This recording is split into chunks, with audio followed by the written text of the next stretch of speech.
2025 ചോദിക്കാൻ സാധ്യതയായിട്ടുള്ള ഒരു ചോദ്യമായിട്ടാണ് മിസ് വന്നിട്ടുള്ളത്. നോക്കുക, കറണ്ട് ഇലക്ട്രിസിറ്റി എന്ന് പറയുന്ന ചാപ്റ്ററിലെ ചോദ്യമാണ്. എന്താണ് തന്നിട്ടുള്ളത്? 10⁶ ഇലക്ട്രോൺസ് എന്താ ഒരു സെക്കൻഡിലാണ് ഒഴുകുന്നതെന്ന് പറഞ്ഞിട്ടുണ്ട്. അങ്ങനെയാണെങ്കിൽ അവിടുത്തെ കറണ്ട് ആണ് ചോദിച്ചിട്ടുള്ളത് അല്ലേ. അപ്പോൾ ഇവിടെ 10⁶ ഇലക്ട്രോൺസ് എന്ന് പറഞ്ഞാൽ n ആണെന്ന് മനസ്സിലാക്കുക. ആൻഡ് ടൈം എന്ന് പറയുന്നത് അല്ലേ, ഇവിടെ ഒരു സെക്കൻഡ് ആണ് തന്നിട്ടുള്ളത്. അപ്പോൾ നമുക്കറിയാം കറണ്ട് കണ്ടുപിടിക്കാനുള്ള ഇക്വേഷൻ എന്ന് പറയുന്നത് NE/T എന്ന് പറയുന്ന ഇക്വേഷൻ നമ്മൾ നമ്പർ ഓഫ് ഇലക്ട്രോൺസ് തന്നാൽ നമുക്കറിയാം അല്ലേ. അപ്പോൾ n എന്ന് പറയുന്നത് ഇവിടെ 10⁶ ആണ്. ഇലക്ട്രോണിൻ്റെ ചാർജ് 1.6 × 10⁻19 ആണ്. ആൻഡ് പെർ സെക്കൻഡ് എന്ന് പറഞ്ഞുകൊണ്ട് തന്നെ 1 സെക്കൻഡ് ആണ്. വളരെ സിമ്പിൾ. 1.6 × 10⁻6 19 ചെയ്യുന്ന സമയത്ത് നമുക്ക് എത്രയാണ് കിട്ടുക? മൈനസ് അല്ലേ 6 -19 എന്ന് പറയുമ്പോൾ -13 എന്നാണ് വരിക കേട്ടോ.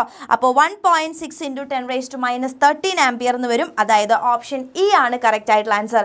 അങ്ങനെയാണെങ്കിൽ നമ്പർ ഓഫ് ഇലക്ട്രോൺസ് 10⁻10 ആണെന്ന് വിചാരിക്കുക. അങ്ങനെയാണെങ്കിൽ അവിടുത്തെ കറണ്ട് എന്താണെന്ന് എൻ്റെ കുട്ടികൾ കമൻറ്റ് ചെയ്യുക. ഫ്രണ്ട്സിന് എല്ലാവർക്കും ഈ ഒരു ഷോർട്സ് ഷെയർ ചെയ്ത് കൊടുക്കുക.